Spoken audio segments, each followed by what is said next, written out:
Yo, here's how you actually get strong. My name is Su, the one Sule. I went from a fat loser to a D1 football player, and today I'm about to tell you how to get strong. But first, rap. We're gonna do another future type beat. Hey, break it down. Speed out 95 while I'm riding in a Porsche, and you know me, yeah. I put it in sport, okay, see the tire tracks. I'm making it scorch, cause I'm a hot boy, and I really got the torch. Hot boy, so icy boy, play your all just like a toy. Why? Cause I'm coming through you moving coy. Okay, put the troops out on the deploy. No job, fuck an employ. Now I'm out here creating business. I'm out here and I'm selling out tickets. Pay me my dividends. You know me, I'm on the deep end. Alright, that's all for today. I like that one. I thought that one was nice, y'all. But back to the topic though.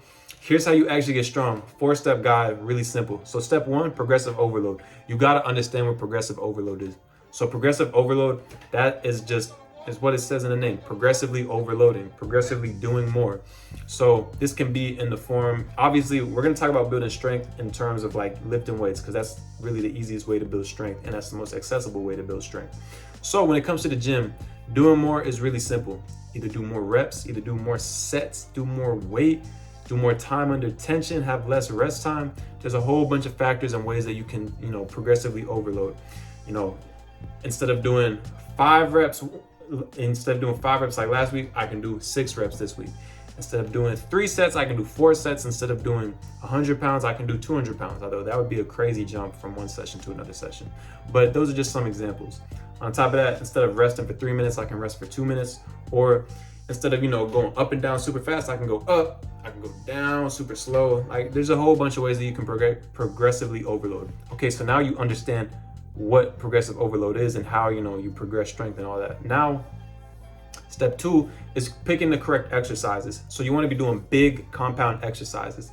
Big compound exercises are exercises that work a whole bunch of muscles all at once. So this is going to be like your squat. Squat is a big one. So, that's working like your legs, your glutes, even your shoulders a little bit, because like you can like push the bar, something I learned from one of my coaches. But yeah, it works your core, it works your breathing, a whole bunch of stuff. Then there's RDL, which works hamstrings, glutes, even a little bit of calves. You got Nordics, which is the same deal, hamstrings, glutes, a little bit of calves. And you got bench press, which works like your entire upper body, even involves a little bit of legs with leg drive, working your chest, triceps, back, shoulders, biceps, everything. Then you got stuff like handstands or overhead press that works like shoulders, traps, neck, triceps, biceps. Pull-ups even work a little bit of triceps, that work biceps, that work back. Like pretty much it's just exercises that work a whole bunch of muscles all at once. So you want to focus on these muscle groups.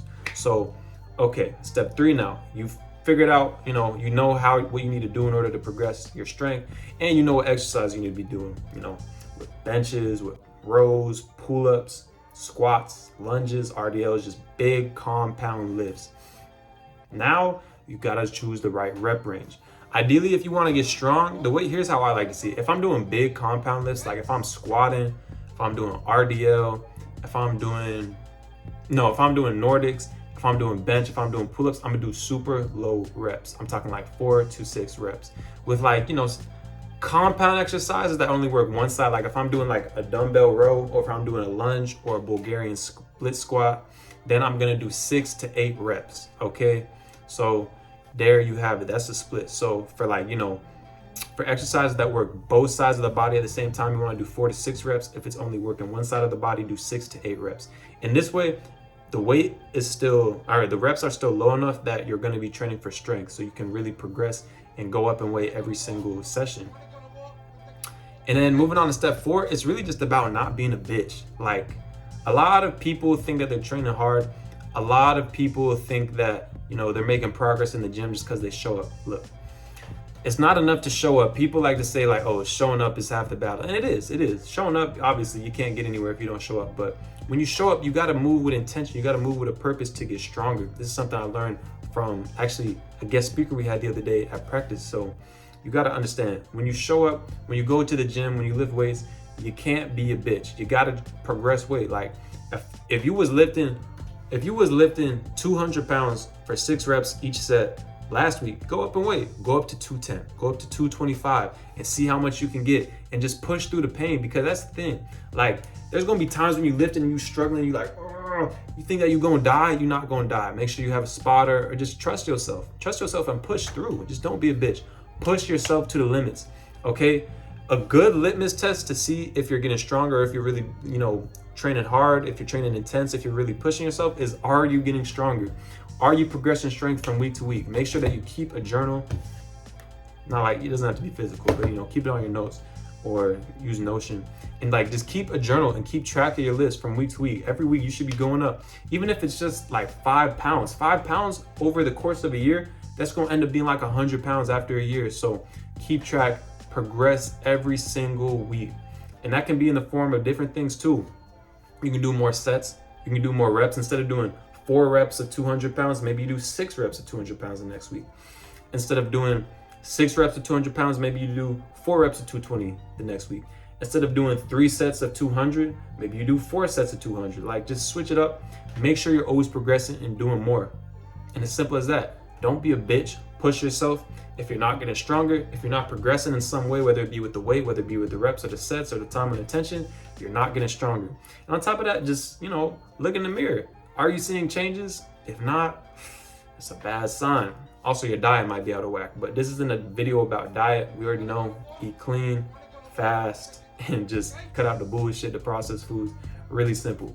But if you actually want a whole guide, and if you don't want to even have to think about it, if you want a whole guide that tells you how to do this, check out the link in bio. I have a free guide that literally gives you 7 workouts you can do. It's gonna get you athletic, it's gonna get you aesthetic, and it has all the big compound lifts, it has reps and sets, and it even has athletic movements like jumping and stuff like that, and core exercises that you can do. Just a whole host of exercises that's gonna get you looking right, get you looking snatched for summer. On top of that, there's the athletic body program below, which is the full freaking, the holy grail of working out. But with that being said, y'all, don't forget, check me out on X at @the1Sule. With that being said, I'm Su, the one Sule. Stay up and stay blessed. I'm out.